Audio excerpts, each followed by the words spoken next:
What's going on, my good people? Ricky in the truck, back again with another trucking video. I'm actually broke down, well, not actually broke down. I pulled over to get a DOT inspection on my trailer.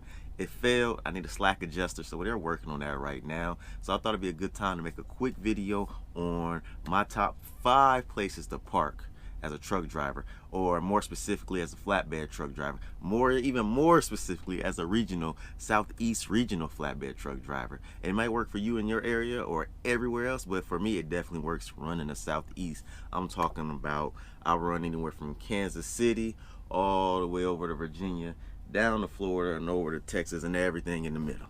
Okay. So I'm gonna be looking down at my phone to give you these, because I wrote them down, didn't want to forget. My number 5 place to park when I have no hours left at the end of the day, or just somewhere good to park, is an old mall. In the southeast, they're everywhere. Abandoned malls, or only thing that's sitting in their parking lot is Amazon vehicles, because that's where they park at. But you can get your semi back there, especially the old malls let's say 2012. They don't have all the medians in the parking lot, so it's easily for us truck drivers to get in and get out of there. Or you got Sears, what was it, JC Penney's, all those old department stores, some huge department stores. Yes, you can bump it to one of their docks. There's been plenty of times I bumped this flatbed up to a JC Penney's dock because they're closed. They're not even open. So an abandoned mall, number 5. Number 4, this one might come as a surprise.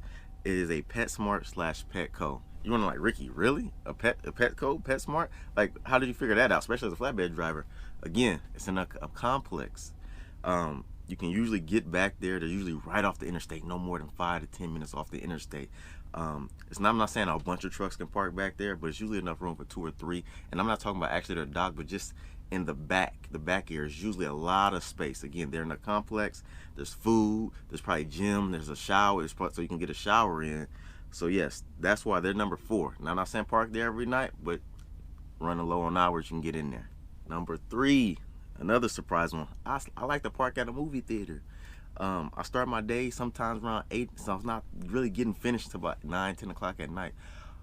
Movie theaters don't open till 9, 10 in the morning. Employees don't get there till about 8. So by the time I get there, the last movie is getting let out, or they're already closed. Even if the movie theater isn't even open right now because of what's going on. But I'm not saying park in a parking lot, but park behind there. It's well lit. There's usually cameras, so you ain't got to worry about anybody mess with you. And plus, who's gonna think to go back there and mess with a semi? There's nobody back there, right? But that's why they're number 3. My number 2 spot is probably one of my favorites. It is a Planet Fitness. Now, I know some Planet Fitnesses don't allow truck drivers or at least overnight parking, but a lot of them do, especially, again, in the southeast area. I'm talking about Kansas City, over to Virginia, down to Florida, and over to Texas, all in the middle, right?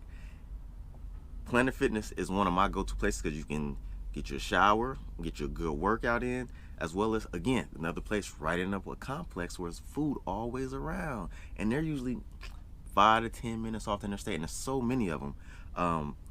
There's so many of them, so you can pick one to just Google map it and zoom in to see if you can get your truck in there. Google Map and Google Earth will be your best friend when it comes to these Planet Fitnesses, because not all of them we can get into, but most of them I believe we can. If I can get in there with a spread axle, I know a drive van can definitely get in there.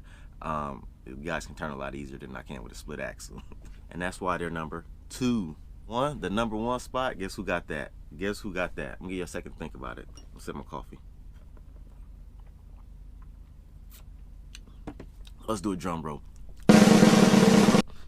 The number 1 parking spot for me or any other truck driver, especially a flatbed truck driver, would be a Lowe's Home Improvement.